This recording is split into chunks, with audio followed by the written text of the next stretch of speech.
Pernah nggak sih kalian lihat dunia di sekitar kalian terus bertanya-tanya, ini semua asalnya dari mana sih? Nah, dalam pembahasan kali ini, kita akan kembali ke masa ketika pertanyaan sederhana itu justru memicu sebuah revolusi besar dalam cara manusia berpikir. Ini pertanyaan yang dalam banget kan? Hari ini kita mungkin bisa jawab dengan atom, quark, atau energi. Tapi coba deh, bayangin kalian harus jawab pertanyaan ini 2600 tahun yang lalu, tanpa sains modern sama sekali. Kira-kira apa ya jawaban kalian? Jauh sebelum ada buku pelajaran, apalagi laboratorium, manusia itu menjelaskan dunia mereka lewat cerita. Kisah-kisah yang luar biasa, penuh makna, tentang dewa-dewi dan makhluk-makhluk supranatural. Yuk, kita lihat lebih dekat gimana cara berpikir seperti ini membentuk realitas bagi peradaban-peradaban awal. Jadi, di dunia mitos ini, setiap kejadian itu ada tujuan ilahinya. Guntur itu bukan sekedar fenomena cuaca, tapi mungkin suara palu Dewa Thor atau kemarahan Zeus. Pergantian musim itu bukan tentang kemiringan poros bumi, tapi lebih ke kisah sedih Dewi Demeter yang kehilangan putrinya. Jawaban-jawaban ini memang ngasih rasa keteraturan, tapi ada satu aturannya, jangan dipertanyakan, cukup dipercaya. Sampai akhirnya, di sebuah tempat bernama Miletus di Yunani kuno, sesuatu yang benar-benar radikal terjadi. Sebuah cara berpikir yang sama sekali baru mulai muncul. Coba deh, lihat perbandingan ini. Di satu sisi, ada jawaban yang seolah-olah turun dari langit, dari dunia supernatural. Nah, di sisi lain, muncul pendekatan baru yang justru melihat ke bumi, ke alam di sekitar kita. Ini adalah pergeseran yang fundamental banget. Dari yang tadinya bertanya siapa yang melakukan ini, jadi apa sih yang menyebabkan ini?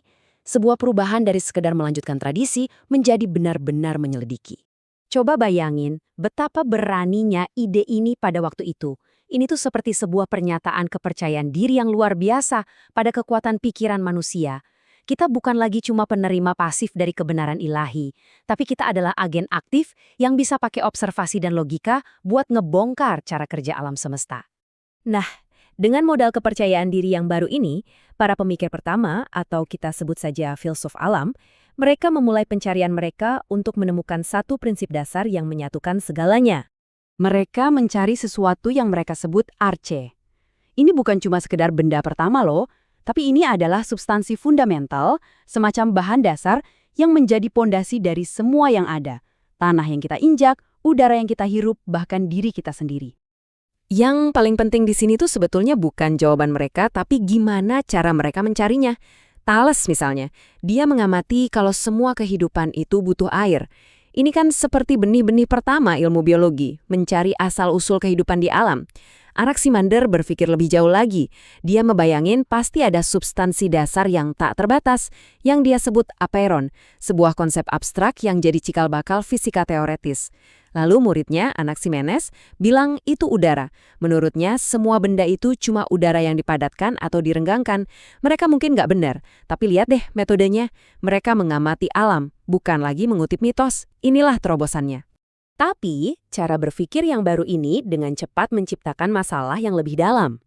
Kalau semuanya terbuat dari satu hal, kok bisa ada begitu banyak variasi dan perubahan di dunia ini? Heraklitus melihat dunia dan dia cuma melihat satu hal, aliran yang konstan. Buat dia, perubahan adalah satu-satunya realitas.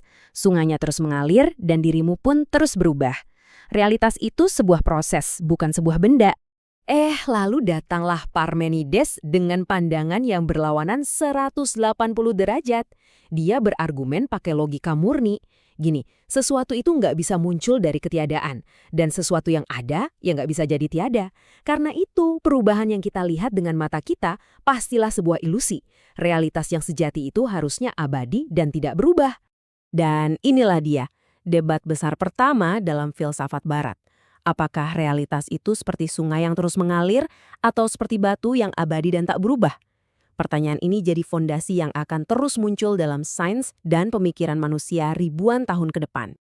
Oke. Jadi ini kan beberapa ide kuno yang menarik ya. Tapi kenapa ini semua benar-benar penting buat kita hari ini? Pergeseran ini meletakkan fondasi bagi cara kita berpikir sekarang. Langkah pertama adalah keberanian untuk mempertanyakan. Langkah kedua adalah komitmen untuk menggunakan nalar sebagai panduan. Dan yang ketiga, mungkin yang paling penting, adalah gagasan bahwa pengetahuan itu bisa dibangun dari waktu ke waktu, di mana setiap generasi bisa menguji dan menyempurnakan gagasan generasi sebelumnya. Coba deh, pikirkan soal ini. Dari pengembangan obat-obatan sampai penjelajahan luar angkasa.